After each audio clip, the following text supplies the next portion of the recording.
people that don't know this and haven't experienced it or aren't aware of the danger, it sounds extreme. You have to understand that all of these rules were coming from the desire to keep my kids safe from everything that I was not kept safe from. Earlier this week, we were sitting down at dinner and it was a normal day. I picked my kids up from school. We drove home. I asked them how their day was. They, tell me the normal things. And then my son is sitting across from me and he looks up and he says, Mom, and then proceeds to tell me of this experience that happened to him at school that no parent ever wants to nor expects to come out of their child's mouth. And before we dive into our conversation today, this is a tough topic, and some moms and people that may come across this video may find what we're discussing triggering. So I just want to let you know of that and be aware of that. And also because I don't want this conversation to get picked up into the wrong algorithm, I'm going to be very careful in coding what I say and how I say it, and using some acronyms to kind of help with that.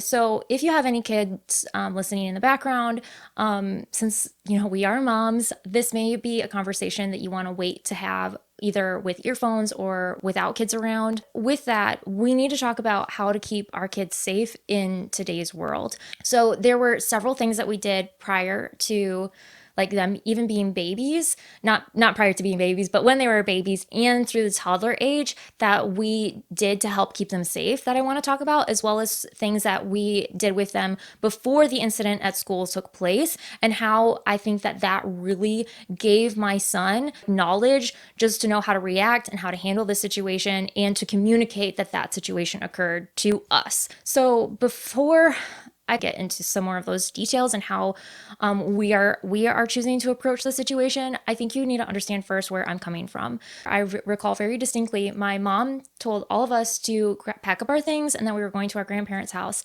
and we never came back. And it was then that she had a really hard conversation with the rest of me and my siblings to basically say that our family had my whole life been experiencing DV, and that it was not okay, it was not acceptable, it was not right, and that she was choosing to divorce my dad to protect the rest, to protect us, and so that way we could have a better future. Having gone through that whole experience with DV and SA and all of the other things surrounding all of that. Now on the other side of it as a mom, we cannot protect them 100% of the time. And the statistics to me were quite alarming. It is that it says 1 in 4 girls will be SA before their 18th birthday, and 1 in 6 boys will be SA before their 18th birthday. Knowing all of this from my previous experience, when our kids were born, we got together with both sides of our family and we're like, hey, based off of my history, these are rules that we're setting in place for all family, everyone across the board, as it relates to our son and any other children that we have. So some of them were that only me and their dad would change their diaper. If we were visiting other relatives at a get together, no one was going to pick up the baby and say, oh, I'll go change the diaper and walk off. It was just going to be us. We also were going to only change their diaper in a private place. Now, I don't know what your experience was, but my experience growing up, it was not uncommon to see women just moms put their babies on the living room floor with everyone else gathered around and change their diaper wide open. And that is something that I'm like, okay, that is not a safe experience for our kids. We are always going to change their diapers in a private place where it is away from other people's eyes. The other thing is that we are only going to leave our kids with people that we know and trust. And because of my personal experience, when I had my kids, I was working remotely. And so because of my concern about everything that can occur, I didn't feel safe putting my kids in daycare at the time. I wanted to make sure that they were potty trained before they went to daycare and that they could also communicate something that may have happened to them at daycare if something actually occurred there. And I know not every mom may feel that way. You might feel that your kids are safer in childcare because, they're screened, they're vetted, there's cameras, there's a lot of people, and also your financial situation may not allow you to have that option. So that was one choice that we decided for our kids, is that we were only going to leave them with people that we knew and trusted. I don't feel like a background check means that someone's safe. To me, a background check only means that someone hasn't been caught. They're not going to do any sleepovers at any point. We have had their grandmothers come over to our home and watch them at our home, because we can also then control who comes in and out of our home, versus if they went to their home and then they're hosting, and they may be okay having other people in and out of their home or staying with them at the time that our child is there with them. And we wanted to have more control over who had access to our children and when and for how long. The other thing that we had said, again, because of my experience, is that anyone holding our baby or our toddler, like especially when they're very young and they might want cuddle, snuggle time, they had to be holding them in a public area. So like if there's, let's say, a living room in the house and like everyone's in the dining room, they couldn't be in the living room with our child alone. They had to be with other people. We had to see their hands at all times. As our kids got older and they could accept and or like reject or shy away or pull back from people, we were not going to force them to give a kiss or you have to give a hug to anybody in the family, any friends. So if they or we'd say like, hey, do you want to give grandma a kiss when we say goodbye? Do you want to hug grandpa when we leave? And if they said no, that was the answer. We were not going to force them to show affection to people that they naturally did not want to interact with. And I did have an actual situation where my personal grandfather, who is now passed, he got offended that I wouldn't make my son kiss him goodbye. And I was like, nope, we don't do that. It's to protect our child. And he was getting kind of all huffy about it. My mom stepped in and was like, no, this is to protect her child. You will respect her boundary. And I was like, yes, thank you.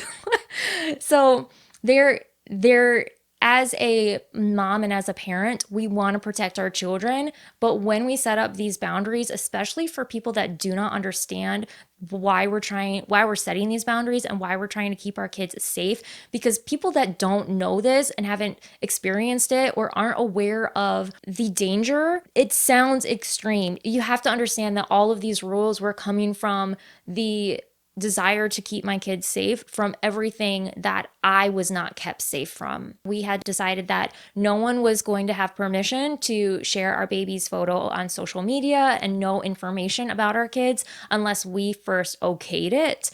And then, of course, like simple things like we don't share pictures and videos of our kids in precarious situations, which again, you can probably infer what I mean by precarious situations, where in the past, maybe those pictures and displayed in photo albums were normal and like seen as cute, where it's like those pictures we just did not participate in. We also decided with all of those other rules that we were not going to encourage our kids to keep secrets, and we did not want any of our family members to encourage that as well. So even just like the little kind of cutesy things like don't tell mom or don't tell dad or let's keep this our little secret or it's a secret how much I love you. Like all of those little things we said absolutely not. That creates a unsafe language for our kids, and we did not want them growing up in a situation where they now are confused with, okay, is a secret good? Is a secret endearing? Is a secret something that I should keep? Because if they're in a situation where they are in a dangerous situation and they're told to keep a secret and it's coming across as endearing, and because of their young minds, they're not able to distinguish the difference. And also because of the role of another person over them, that authority, because they're just bigger and older, we did not want to have that language already in the minds of like our baby and our toddlers as they grew. So that way, if they were in a situation, an unsafe situation where that language was used, they knew it was new vocabulary. It wasn't something that they grew up with, that they had like, oh, this is safe to keep from mom and dad. Those are definitely the things that we set in place with our our extended family and our close friends when it came to our kids, my sons, when they were a baby to toddler. And like I said, we did get a lot of pushback. We had a lot of really hard conversations. We had, you know, a lot of people that were offended. And the offense was because they, of course, were like, well, you don't think I'm safe, or you think that I would do something. And despite their offense, it is my role as a mom to protect my child, not to protect your feelings. And as hard as was for me at the time, because I am a people pleaser. I don't want to make anyone mad. Again, probably from all of that trauma I experienced with my dad. But that was a situation where I was like, okay, I have to turn a corner with being a mom because I have to draw a line in the sand to keep my child safe. And then, of course, there were other family members that understood where I was coming from, that agreed with our decisions and our choices, or had the exact same decisions and choices that they made for their family, but because of different family dynamics, like, you know, like there's different conversations and different people handle those conversations differently. So, if you set any boundaries with your family or extended friends where where it doesn't meet their expectation, just be prepared for that. I would encourage you to do it quickly. There's so many opportunities. So now I want to talk a little bit about the conversations that we started having with my sons before they started school. So that way I felt like they would at least have some knowledge of how to address or protect themselves if an incident did occur. So some of the things that we did with my sons is we started talking a lot about their body parts and what was a private area, and we would name the body parts using the scientific name. So I'll go ahead and actually read off the safety statements that I go through them every day on the way to school. In these statements that I'm going to read, I'm going to say body part, but we actually, when we're going through them, actually say the physical anatomy part. So we say my body parts, and we list them individually, is a private area. If someone touches or tries to touch my body part, I will say, and then this is where we get like like we vocally become aggressive when we say this. We say, no, stop, don't touch my body part. And at first when we did this, like they were laughing and giggling because they're boys and they think it's so funny when they say their body part and they get to be all mean about it.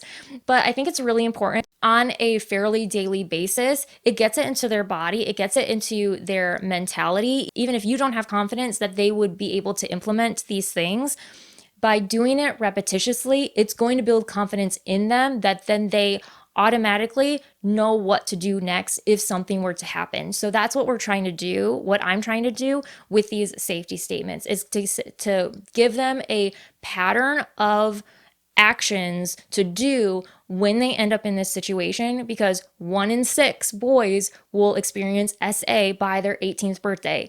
If someone touches my body part, I will tell a teacher right away. And the reason why I say right away is because I want them to take action as soon as it happens. And I also say a teacher because their teacher may not be around at the time something happens. So that's why I say I will tell a teacher right away.